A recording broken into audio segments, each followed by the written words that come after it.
जय हिंद, वंदे मातरम साथियों। मैं धर्मेंद्र रघुवंशी पुनः एक नए वीडियो में आप सभी का बहुत बहुत स्वागत करता हूं। साथियों, बात करेंगे आज की इस वीडियो में शिक्षकों की उच्च पद प्रभार प्रक्रिया को लेकर। आप सभी भली भांति अवगत हैं, अक्टूबर माह में मध्य प्रदेश स्कूल शिक्षा विभाग के शैक्षिक संवर्ग के समस्त लोक सेवकों के यानी कि विभिन्न लोक सेवकों के उच्च पद प्रभार के आदेश प्रसारित किए गए थे।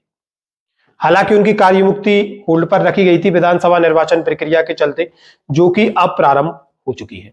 लेकिन विभिन्न शैक्षिक संवर्गों के कुछ लोक सेवक ऐसे भी थे जिनके आदेश प्रसारित नहीं किए गए थे, जिसमें विशेष रूप से हमारे यूडीटी शिक्षक साथी भी उसमें शामिल थे।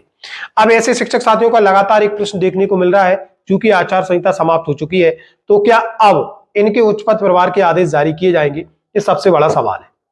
तो जी हाँ साथियों, बेशक चूंकि आचार संहिता समाप्त हो चुकी है, तो निश्चित तौर पर अब इनके आदेश जारी किए जाने चाहिए। स्कूल शिक्षा विभाग को किसी भी प्रकार का डिले या लेट लतीफी इनके आदेश जारी करने को लेकर नहीं करनी चाहिए।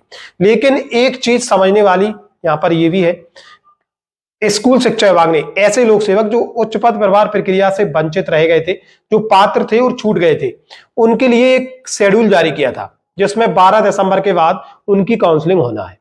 तो अब एक संभावना यह भी बनती दिख रही है कि जब उन लोक सेवकों की काउंसलिंग होगी, क्योंकि समस्त संवर्गों में विभिन्न संवर्गों में लोक सेवक छूटे हैं, तो उनकी सभी की जब काउंसलिंग होगी, तो उस काउंसलिंग के साथ भी एक साथ सभी संवर्गों के आदेश जारी किए जा सकते हैं। ये भी एक पॉसिबिलिटी है, लेकिन बहुत अधिक संभावना तो यही है कि उससे पहले भी छूटे हुए जो संवर्ग हैं, विभिन्न संवर्ग जैसे यूडीटी शिक्षक साथी हैं, उनके आदेश जारी हो सकते हैं। अब ये विभाग के ऊपर है कि भाई आदेश जारी कब करेगा, क्योंकि स्थिति पूरी तरीके से बिल्कुल भी स्पष्ट नहीं है। अभी भी हो सकते हैं, लेकिन अब 12 दिसंबर में भी ज्यादा समय नहीं बचा है, तो हो सकता है पहले काउंसलिंग करवाई जाए, इसके बाद ही समस्त जो लोक सेवक हैं जिनके की आदेश प्रसारित नहीं हुए उच्च पद प्रभार के, उनके आदेश जारी किए जाए।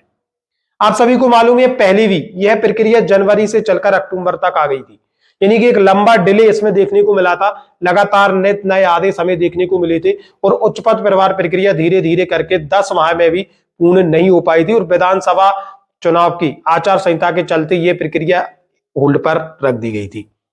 अगर अभी भी इसी तरीके की लेट लतीफी की जाती है, तो आने वाले समय में बोर्ड परीक्षाएं होनी है, बोर्ड परीक्षाओं के बाद लोकसभा चुनाव है, तो एक बार फिर यह प्रक्रिया एक लंबे डिले की तरफ बढ़ सकती है। हालांकि इसकी संभावना अब कमी है।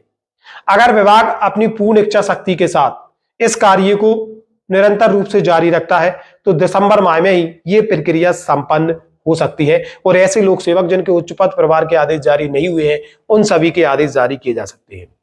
लेकिन यहां पर हम स्पष्ट कर देना चाहते हैं, जिन लोक सेवकों के आदेश जारी नहीं हुए हैं, वो किसी भी प्रकार से चिंतित ना हो, निश्चित तौर पर आपके आदेश जारी होंगे और विभाग इस पर जल्द ही कोई निर्णय ले लेगा। आज या कल में ही आपको इसको लेकर निर्देश देखने को मिल सकते हैं। साथियों, ये था आज का महत्वपूर्ण अपडेट, जो कि शिक्षकों की उच्च पद प्रभार प्रक्रिया से संबंधित था। मिलेंगे जल्दी नए अपडेट एवं नए टॉपिक के साथ। तब तक के लिए जय हिंद, जय भारत मित्रों।